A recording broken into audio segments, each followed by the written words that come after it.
Dajjal merupakan sosok yang sering disebutkan dalam hadis dan diyakini muncul sebelum hari kiamat. Berikut beberapa fakta tentang Dajjal dan tempat-tempat yang berhubungan dengannya. Ciri-ciri Dajjal. Sosok Dajjal menjadi simbol pemberontak yang digambarkan sebagai sosok yang buta pada salah satu matanya dan terdapat tulisan kafir di antara kedua matanya. Ia digambarkan sebagai laki-laki yang berbadan pendek. Matanya buta di satu sisi. Keningnya lebar. Dan badannya agak bungkuk. Dajjal juga digambarkan sebagai seorang pemuda berambut keriting. Jarak kedua betisnya berjauhan dan dia akan selalu mengaku bahwa dirinya adalah Tuhan.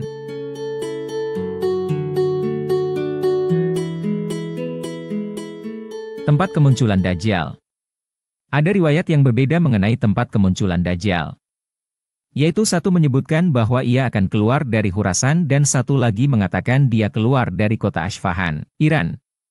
Ada pula yang beranggapan bahwa Dajjal akan keluar dari sebuah pulau yang disebut Pulau Socotra, yang terletak beberapa ratus kilometer di lepas pantai Yaman dan Somalia. Sering disebut-sebut sebagai Pulau Dajjal. Pulau ini juga disebut sebagai salah satu tempat paling asing di bumi. Pulau Socotra, yang terletak di Samudra Hindia antara Semenanjung Arab dan Tanduk Afrika. Sering disebut-sebut sebagai Pulau Dajjal karena beberapa alasan sebagai berikut. Pulau Socotra dikenal karena keunikan dan kemisteriusannya. Pulau ini memiliki berbagai jenis spesies flora dan fauna unik yang tidak bisa ditemukan di tempat lain di dunia. Misalnya, ada pohon yang menghasilkan cairan seperti darah dan hutan kemenyan.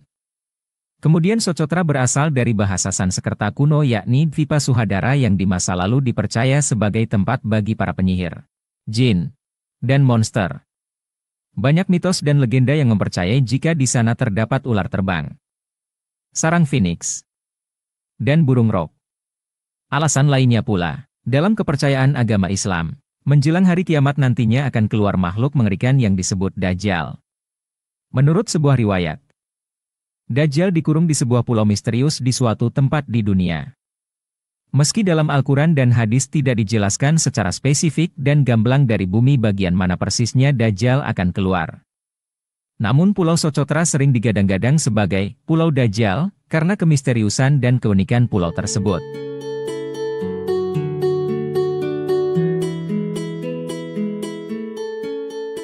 Imam Mahdi. Imam Mahdi dalam ajaran Islam adalah pemimpin yang akan muncul di akhir zaman. Berikut beberapa detail tentang Imam Mahdi dan hubungannya dengan Dajjal. Imam Mahdi adalah seorang muslim biasa yang dipilih Tuhan untuk menghancurkan segala kezaliman dan menegakkan keadilan di muka bumi sebelum hari pembalasan. Imam Mahdi disebut-sebut sebagai sosok yang diutus Tuhan di akhir zaman untuk membawa kesejahteraan bagi orang-orang di sekitarnya. Sebagian ulama berpendapat bahwa Imam Mahdi adalah pemimpin mulia yang menegakkan keadilan di akhir zaman. Konon Imam Mahdi berasal dari keturunan Nabi Muhammad SAW. Hubungan Imam Mahdi dan Dajjal adalah Imam Mahdi akan muncul sebelum munculnya Dajjal.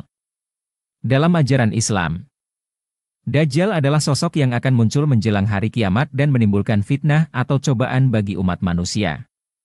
Peristiwa setelah Dajjal muncul. Turunnya Nabi Isa alaihi salam. Menurut hadits, setelah kemunculan Dajjal, Isa akan turun ke bumi. Nabi Isa akan membantu umat manusia melawan Dajjal. Kemunculan Yajuj dan Majuj. Setelah Dajjal dan Isa, akan muncul dua suku, Yajuj dan Majuj yang menimbulkan kekacauan. Matahari terbit dari barat. Salah satu tanda besar lainnya adalah matahari akan terbit dari barat. 3 gerhana. Akan terjadi 3 kali gerhana, yaitu gerhana di timur, gerhana di barat, dan gerhana di Jazirah Arab. Kebakaran meningkat dari Yaman. Akan ada api yang muncul dari Yaman yang akan menggiring manusia ke tempat berkumpulnya mereka. Kondisi umat manusia ketika Dajjal muncul akan sangat sulit dan penuh cobaan. Berikut beberapa detailnya. Saat kelaparan.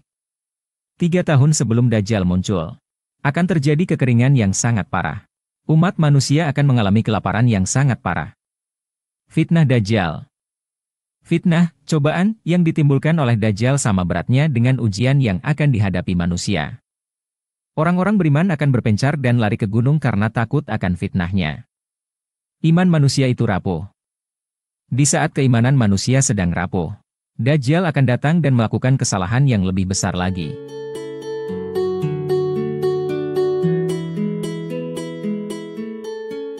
Kisah pertemuan sahabat Nabi Muhammad SAW dengan Dajjal. Tamim ad-Dari merupakan sahabat Nabi Muhammad SAW yang pernah bertemu dengan Dajjal. Dalam perjalanannya, Tamim melihat makhluk aneh mirip binatang yang menyebut dirinya mata-mata dari Al-Jassasah. Tamim kemudian menceritakan pengalamannya kepada Nabi Muhammad SAW dan para sahabatnya usai salat berjamaah. Dalam pertemuan tersebut, Dajjal bertanya kepada mereka dan mereka pun bertanya kepada Dajjal. Saat itu Dajjal dibelenggu besi dan menceritakan kepada mereka tentang waktu kemunculannya dan tanda-tandanya. Bagaimana menghindari fitnah Dajjal? Berikut beberapa cara yang dianjurkan dalam sumber-sumber Islam agar terhindar dari pengaruh Dajjal. Jaga iman. Menjaga iman dan berpegang teguh pada ajaran Al-Quran dan hadis Nabi adalah kunci terhindar dari fitnah Dajjal. Ketaatan pada agama. Menjadi pribadi yang taat pada agama, memperbanyak ibadah, dan berusaha memahami ajaran Islam dengan lebih baik dan mendalam. Menghindari keberadaan Dajjal. Saat Dajjal keluar, jangan coba-coba mendekat. Kalaupun dilihat dari ilmu dan keimanan kita merasa cukup. Sebab keraguan yang dilontarkan Dajjal sangat beracun dan terbukti menggoyahkan keimanan. Pegang teguh Nabi Muhammad SAW. Pegang teguh ajaran Tuhan.